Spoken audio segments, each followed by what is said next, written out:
Hello my dear friends, you're in the Military Summary channel, and today we will discuss the situation in Ukraine on the 3rd of August of 2023. Today we have a lot of very interesting updates, so let's start. And one more time, today is the 3rd of August, so according to Prigozhin, according to the head of Wagner's, the Wagners will return back to somewhere or to go somewhere on the 5th of August. So there are 2 days left before the big returns of big bad Wagner. And before this video, I took a decision to collect as much as possible information regarding Wagner and regarding the events that took place with them since the probably of beginning of June till today, and what we have. Let's first increase the number of updates, and this is the numbers. All these updates are connected with Evgeny Prigozhin and Wagner forces. And first of all, don't remind you that Wagners were redeployed on the territory of Belarus, and they had some camps. Furthermore, the local authorities have legalized the mercenaries, legalized the volunteers, and currently Wagner has a real legal status on the territory of Belarus. For example, one of the freshest update that we got dated on the 1st of August, and according to this update, Wagner's stopped recruiting soldiers. And currently this is no longer the PMC Wagner, but this is Wagner Group, according to Prigozhin. So starting on the 1st of August, so 2 days ago, the group of Wagner completed the recruiting process. One more time, I'll remind you that the main Wagner base is located in the not very far from Minsk, very close to the capital of Belarus. This is the Wagner base. As you can see, this one is very powerful, very big one. According to source where we have, at least some sources were saying that there are around 10,000 Wagner soldiers on the territory of Belarus. I believe that there are more Wagners, but who knows the real number of Wagner forces, whether 10,000, 20,000, 50,000 or even 100,000 soldiers all over the world. Currently it's very difficult to understand. Furthermore, don't forget that a few days ago on the 29th of July during the forum in St. Petersburg, Russia-Africa, Wagner Prigozhin also visited that forum. Probably he had meetings with the leaders of African countries and many other countries. And I'll remind you that the head of Nigeria didn't visit Moscow, didn't visit Russia, didn't visit St. Petersburg, and we know how did that behavior ended, and it ended with the military coup. And during that summit in Africa, the pro-Russian forces took power in that country in Africa, and after that a lot of events took place, and we will come back to this situation in a minute. Furthermore, during the previous months, we got a lot of updates from the border between Belarus and Poland. For example, the main Wagner camp was redeployed in the vicinity of Brest, the southwestern settlement of the Republic of Belarus. And on this video, we see official video from the Ministry of Defense of Belarus. And on this video, we see how Wagners were making training process with 138th or with 38th Mechanized Brigade of Republic of Belarus. The soldiers of Belarus told us that there were a lot of interesting exercises, that they got a lot of experience and so on. Furthermore, during the previous days we got a very interesting accident with the helicopters. If you remember, the two Belarusian helicopters crossed the borders, at least according to the Polish official authorities, and after that and today the Polish authorities reported that they will deploy their own helicopters, probably Apache, on the borderline with Belarus. And also the Polish military authorities reported that from now on they have all legal rights, and they will shut down any air target if they want it. So it's some kind of awareness to the Belarus and to Wagner forces as well. Also, a lot of updates are coming from Grodno area, from the northwestern settlement of that small country. The Russian sources, Belarusian sources, and Ukrainian sources and Western sources reported that around 100 Wagner soldiers were redeployed to Suwalki corridor, to this area, to the small border area between the Russian Federation, the territory of Kaliningrad, and Grodno region of Belarus. And so we are talking about this Suwalki gap. This is a very important, strategically important area. And if you remember, at the beginning of the special military operation, when Russia entered Ukraine, the Baltic states closed the passage for Russian and Belarusian cargoes through their territory, and basically they started a trade blockade of Kaliningrad at the beginning of the special military operation. The Russians at those days, of course, it was a very terrible situation, because there is not just problems with the Baltic states, but there are also problems using the Baltic Sea, because of a very difficult process of supplying this territory. So, but later that situation was resolved. But anyway, and currently there is a very interesting trend among the Wagner forces and forces on the territory of Belarus. Currently, we almost every single day we're getting more and more photo and video confirmations of Wagner forces on the border with Poland, with this icon of Wagner forces. So this is like some kind of funny trend from the Wagner forces. They're trying to bother you Polish authorities as much as possible. So this is the situation, and I believe that we're going to see more and more such updates, and we will of course discuss them every day. So this is about Wagner's on the territory of Belarus, and of course 5th of August is going to come the day after tomorrow. Furthermore, we got a lot of updates of redeployment process, and according to the source we have, the like public sources, people calculated around 12 convoys that crossed the border between Belarus and Russian Federation in direction of Belarus. Like 12 convoys with different number of trucks, armored vehicles was redeployed on the territory of this small country. Very interesting situation. And now we're moving to Africa. Today we also got a lot of updates, as we discussed the Nigeria, the Mali, and other countries supported Russia. Senegal supported Russia, supported Russian authorities, and so on. The Western countries started their evacuation process of people, and today we got a very interesting update from Mali, from a small country that located on the north of Burkina Faso and on the west of Nigeria. This is the update, and we have like the first photo confirmation that authorities and leaders of Niger, Mali, Burkina Faso just had meeting in Mali to discuss the possibility of rapid deployment of Wagner forces to the country. This is probably the most important update of today, and currently we now have at least 3 possible directions of Wagner's. 3 possible directions, as you can see, too many updates for a small region of Africa. Not a small, of course, a very big one.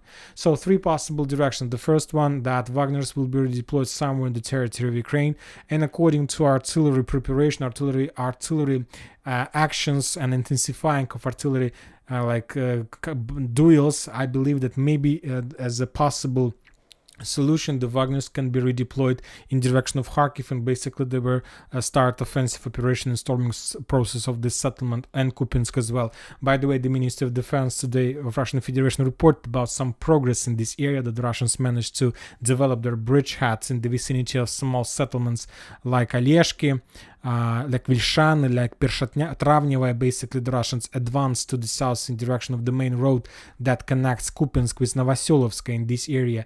And also the Ministry of Defense of Russian Federation reported, as a result of those clashes, the Ukrainians lost 150 soldiers, 5 armored vehicles, and 2 artillery systems.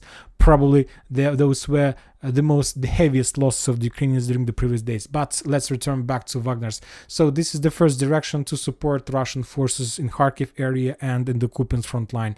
The second direction is the border with Poland, and we can split this territory in 2 parts.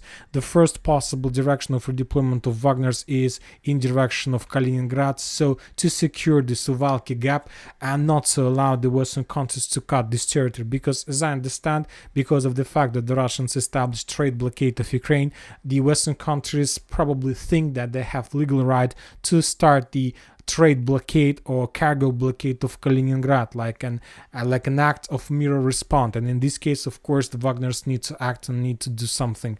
And of course, the second possible direction of Wagners is the south, in direction of Kovel, in case of Polish authorities, military authorities with Baltic states will take a decision to send their forces in this area and to occupy the western part of Ukraine. Of course, in this case, Wagners will be moved to the south, and they're going to start a very fierce clashes. So the first direction, Kupiansk, Kharkiv. Second direction is Polish border, and of course, the third direction is to redeploy Wagner forces in Africa and to fight with the France forces, probably, or with the allies of Western countries that located on the south in countries like Guinea, Sierra Leone, Liberia, and many other countries in this golden African ring. Let's call it like this. So we'll see. 2 days left, and you know that Prigozhin is a man of word, and if he told that Wagners are going to return back on the 5th of August, I believe that Wagners is going to return back somewhere on the 5th of August. So we'll see. Anyway, it's going to be interesting. Anyway, it's going to be probably a real show, and probably this is going to be the breaking moment. Now, well, let's move to the ground and let's continue with what we have just started. We're going to start talking, continue talking about the Kupiansk front line. Let's remove unnecessary icons. And one more time, the Ministry of Defense reported that as a result of fierce fightings and offensive operation, the Ukrainians lost 150 soldiers, 5 armored vehicles, and 2 artillery systems. The Russians were attacking from Vilshany and from Pershatravnyevo, so in direction of Petropavlovka, Sinkovka, Stepovo, Novoselovka.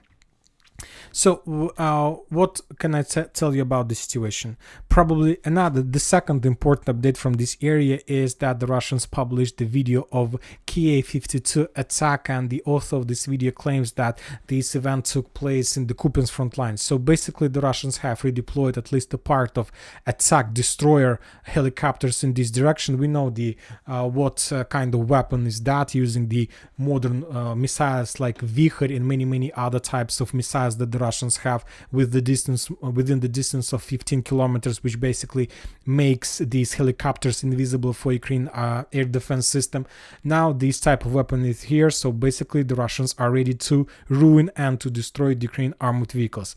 From one side, we can say that the Russians started or continued their offensive operation that they launched in the Kuzyumovka bridgehead, but from another side, based on experience we have from the previous Russian offensive operation, I can say that this is also might be not just offensive operation, but the operation to maintain the gray zone between Ukrainian positions in Kupiansk, Petropavlovka, Novoselovka. So basically the Russians captured the fields because maybe the Russians expect the Ukrainian greatest counter-offensive operation. Why I'm saying that? Because according to the Western deployments map, the Ukrainians have accumulated on this bridgehead at least 14th Mechanized Brigade, 88th Mechanized Brigade, 41st Mechanized Brigade, 43rd Mechanized Brigade, 32nd Mechanized Brigade, and of course the old 92nd Mechanized Brigade.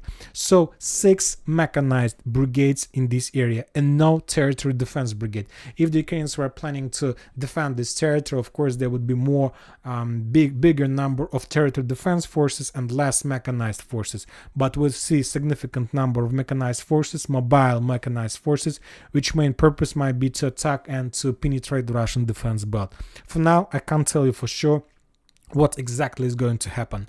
Or the Russians will attack, or the Russians will defend themselves. And currently they just maintain the gray zone between the Ukrainian edge position and their own mainland. A lot of updates are coming from Novoselovska and Kuzyumovka. The Ministry of Defense report also added that the Russians managed to advance in this area as well, but today we got a lot of video confirmations either from the Russians and from the Ukrainian side.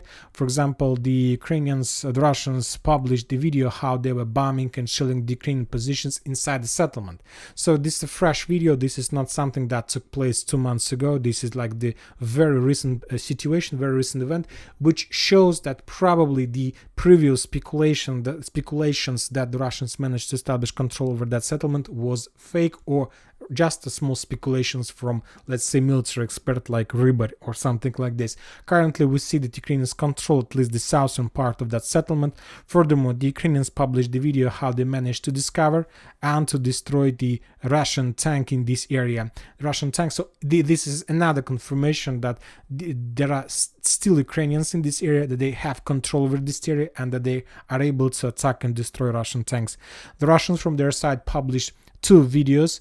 For example, on this video we see how the Russians discovered the Ukrainian tank and how the Russians managed also to destroy this tank as a result of artillery strike. So this is the position. This video is geolocated. This is also very fresh, and this video was published just today, so I believe that this event took, if not today, then yesterday. And another video also from the Russian side. The author of this video claims that Ukrainians for some reason took a decision to make a barbecue under the open sky. The Russian intelligence managed to discover the Ukrainian barbecue forces, and after that the Russians took a decision to bring them some dessert, and as a result of that attack, probably the Ukrainians managed to taste the dessert or something like this. So this is the situation. This area now, as I understand, according to geolocated updates we have, the Ukrainians at least controls not just the yellow cloud that we shown before, but also this small yellow cloud. So this area is also under Ukrainian control. At least geolocated video confirms the presence of Ukrainians in this sector. We will update this map before the next video. Now we are moving to Liman front line. From today we haven't received nothing, no updates, no video geolocated and so on. The Ministry of Defense reported that as a result of fierce fightings, the Ukraine lost 30 soldiers. So basically maybe this is the reason of absence of any videos from this bridgehead, because of reduced of any activity from both sides, either the Ukrainians and the Russian. Just no, my bad. 30 soldiers during the process of repelling attack of Ukrainians in direction of Dubrovo-Kuzmina. The total losses were around 110 soldiers. But one more time, no video geolocated updates about the situation. Probably there were some clashes, some fightings, but yet we can't provide any proofs about any progress from both sides. Now we are moving to Donetsk front line. The Ukrainians continue publishing more videos of drone strikes in this area.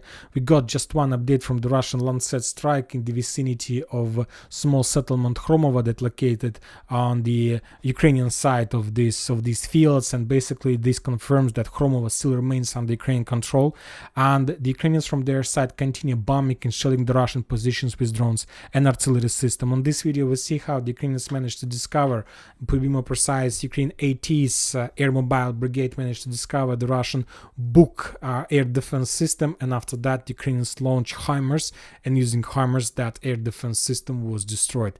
So probably not a very good day for the Russian air defense forces. And the Ukrainians as usually published more videos of attacks against the Russian light vehicles and infantry using just FVP drone. On this video we see how the Russians packed inside a light vehicle and start some kind of process of redeployment. The Ukrainians track that vehicle, then start hunting this vehicle, and at some point the Ukrainians attacked that vehicle and probably destroyed. I'm not sure about the losses among the personnel, but the vehicle was damaged, and currently I don't think that the Russians are able to use this vehicle longer. Furthermore, we got another video of attack against the Russian tank in the same area. As we can see, the Russians were redeploying their forces from one position to another, probably from Zaitsevo or in direction of Atradovka or in direction of Klishchevka. The Ukrainians discovered and attacked that tank behind, exactly in the area of probably munition store or something like this, and as a result that tank was damaged and probably destroyed. So one more time, we are going to our probably the things that we usually do almost every single day for the previous days. We will increase the number of events and we will try to analyze the new picture. And currently I don't see that anybody, either the Russians or the Ukrainians, are winning. We see like 50-50. Both sides are able to damage. Both sides are dealing significant damage. The only difference is the tactics that both sides use. The Ukrainians are trying to base their activity just on drones and probably HIMARS and long-range artillery. There are not very many artillery-like events, just drone events, and the number of drones is significant. As you can see, almost every single day, dozens of drone events, and the Russians are relying on Lancet strike, but not so much, 20-30% of events, and mainly they're using artillery systems, trying to suppress Ukrainian forces, Ukrainian armored vehicles, and also Ukrainian artillery systems. So this is the picture, but to tell the truth, I would say that the ratio between events that we receive from this bridgehead is 5-4 in Ukrainian favor. So maybe this is not like the question about the number of things or events that happens. Maybe the Ukrainian ascent forces are working better than the Russians, and they know how to break the people's minds, trying to publish as much as possible geolocated videos. But anyway, when even talking about this ascent war, the Ukrainians, at least this war, they're winning in comparison with the Russians, of course. Now we're moving further and we're going to Donetsk. As I remember, we also got some few updates from that bridgehead. As we discussed in the morning, the Force 110th Brigade started claiming on their military authorities about the very bad conditions. No, we haven't received nothing from Avdiivka, from this area, just few artillery strikes from the Ukrainian side, from Novomikhailivka, as understand, in direction of Russian positions in the area between Stepnoye and Alenivka. For example, in this video, we see how the Ukrainians managed to discover the Russian artillery D-30 Howitzer. This is 55th, as I understand, artillery brigade, and that brigade managed to destroy. Let's check whether it's 55th brigade or not. Yes, 55th shield with the fire. So that was video published as a result of counter artillery duel. And on this video we see another system, a Russian Grad system. The Russians were trying to hide Grad system among the forest line, and also probably 55th artillery brigade managed to discover that Grad system and destroy. So this is not, of course, very good in the south of Marinka. The Russians lost during the previous 48 hours at least 2 artillery systems. So we'll see whether the Ukrainians are going to use the situation or not. Now we are moving to Vremivka tactical bridgehead, and we got a lot of very interesting updates from this site. First of all, as we discussed in the morning, the Ukrainians launched offensive operation inside of Urozhaine, but later we got update about the results of that attack. The Ukrainian attack was repelled. The Ukrainians had losses and were forced to step back. According to the Russian sources, the Ukrainians lost around 20 stormtroopers and 1 personal armored carrier. And after that, the Ukrainians stepped back towards like Makarovka and so on. But this is not the most important. The Russians published the video how they managed to discover Ukrainian artillery system that Ukrainians were using to supply and support their forces during attack, and the Russians were using Lancet, and as a result of Lancet strike, the Ukrainian lost another artillery system, or even not artillery system, but tank. Yes, on this video we see the strike against tank. You know that Lancet is a very interesting weapon.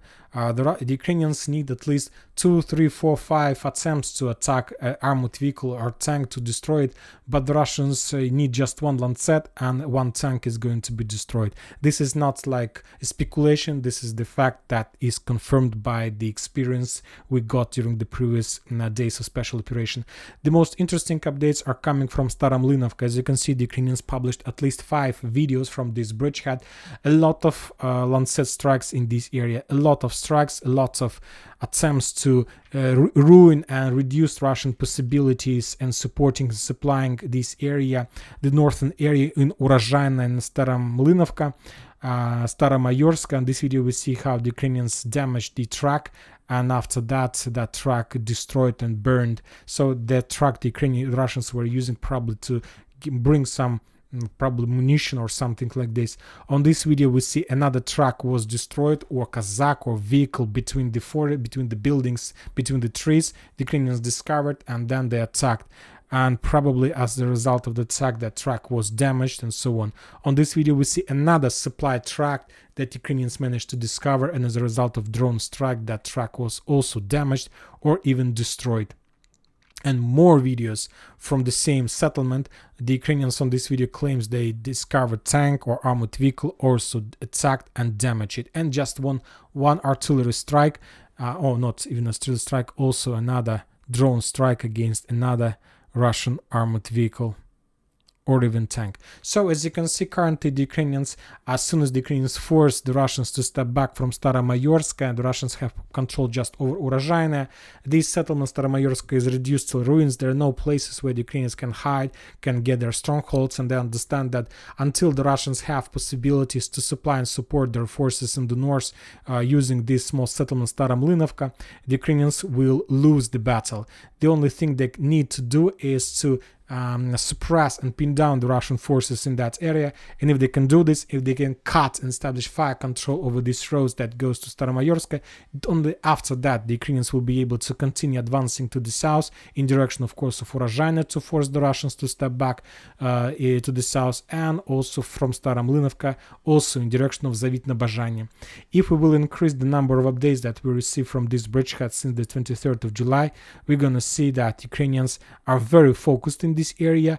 They used to be focused in Staromlynovka, Urozhaine, now they're focused to the south and trying to suppress and to force the Russians to step further back on this bridgehead. Also, we got another very interesting update. Just a second, let's remove the unnecessary icons. And Lancet usage. Today we got the very interesting statistic from Last or More channel. According to this source, we have, at least on the 3rd of August, at least 500 episodes of usage of Lancet. I'm not saying that there were just 500, maybe there were maybe 2,000 or 3,000 of usage of this type of weapon. We have 500 geolocated videos of usage of Lancet. Of course, the number is very big. Probably the Russians managed to destroy a lot of Ukrainian artillery systems, tanks, and so on. But when I saw this number, 500 like Lancet strikes, I always remind myself the picture in the vicinity of Bakhmut. One more time, just take a look at this picture, and the number of usage of drone by the Ukrainian side, and this is just for 2 weeks. So if the Russians used 500 Lancet strikes, so probably the Ukrainians used maybe 1,000 strikes with regular drones. Of course, we can't compare the damage that these two types of drones can deal. Of course, probably the Ukrainians need to use 10 FVP drones to make the same damage as one Lancet, and maybe in some cases even 100 FVP drones can't deal the damage that Lancet can do. But anyway, we see the completely two different doctrines that both sides use. The Russians are trying to focus on heavy weapon, and the Ukrainians are but less usage but heavy weapon, and the Ukrainians are trying to develop their doctrine in direction of less damage but more damage in units. I don't know how to explain to you. So this is two different doctrines, and I believe that we'll see, and both of them will develop their personal doctrine, and we'll see who was right, who made the correct stakes, because it's a very important question. Now we're moving further to Bradley Square. Today we got also a lot of updates from this territory, from this bridgehead. The Ukrainians took a decision not to waste, not to use their armored vehicles. They were attacking just with infantry, and we got a lot of updates how the Ukrainians were moving their infantry from one position to another, from one trenches to another. Of course, for some reason the Ukrainians were doing this during the daylight, maybe because of being afraid of getting on the minefields, and the Russians were bombing them heavily with artillery strikes. In this video we see how the Ukrainians first sent infantry, then they sent some light vehicles to support, but that light vehicle was damaged probably by mine, or that light vehicle was attacked by anti-tank weapon, I don't know, but the Ukrainians lost some time, and after that that armored vehicle was destroyed. The same updates we're getting from the north. Another video how the Ukrainians were redeploying in this area using infantry. Probably they were retreating back or stepping back, or probably they were getting to attack. Anyway, some sort of time the Russians started bombing this area with howitzers. The Ukrainians lost some soldiers and were forced to step back. And of course we got some videos, and this is probably the most important video of this bridgehead of today. Basically, the Ukrainians' offensive operation can split in few parts. The first part is a massive mid-armored attack, when the Ukrainians send significant number of Western weapons that are destroyed during those attacks on the minefields as a result of Lancet strikes, and after that the Ukrainians try to dig in deeper using infantry, like to establish fire positions, machine gun positions, maybe to destroy some Russian forces. And the final wave is engineering equipment. The Ukrainians, after they established the bridgehead with the forces, with infantry, send engineering equipment with one purpose: to continue the mining process, to develop the safe unmined area further to the west, to the south, to the east. And basically the Ukrainian offensive operation in this area got to the third stage, when they start moving their engineering equipment in this area to demine this area, to build new fortifications or something like this. So after that, usually the Ukrainians start the next wave of massive armored vehicle attacks, then infantry, and one more time engineering equipment. So everything like according to plan, everything according to the standards, everything according to the Western things. No fantasy, no imagination, just step by step. I'm not saying that this is not a good tactic. It's a good tactic, as I understand, if you know the process. So we'll see whether the Russians are able to find their own process against this process. And of course, today the Ukrainians, as we discussed, attacked, and at 10 a.m. we got updates that during the day the Ukrainians lost at least 2 infantry personal carriers and a few dozens of infantry that were operating in this area. When talking about Petykhatki, we haven't received any updates, just the usage of guided bombs in this area from the Russian side, as we discussed in the previous video in the morning. The Ministry of Defense of Russian Federation reported that as a result of fierce fightings in this area, the Ukrainians lost at least 220 soldiers, 9 armored vehicles, including 3 tanks and 5 artillery systems. And we're talking about the area from Petykhatki to Marinka, to Ugledar. And about Donetsk, we missed that update. According to the Ministry of Defense, the Russians repelled at least 8 attacks in this area, and the Ukrainians lost 380 soldiers and 10 armored vehicles. So during the previous 24 hours, the Ukrainians at least lost up to 2 battalions. And when talking about Kherson, the losses were around 30 soldiers, 5 armored vehicles from the Ukrainian side. The Ukrainians published additional video to the videos that we discussed in the morning. The Ukrainians managed to discover and to find Russian raiders on the buildings in Oleshki, and as a result of probably drone strikes, yes, of FEP drones, those raiders were destroyed, and probably that reduced the Russian reconnaissance possibilities. And probably that's it for today. Military Summary channel reminds to condemn any violence in the world. Thank you for watching. Subscribe to my channel, put your likes, join my Patreon, and have a good day. Bye bye.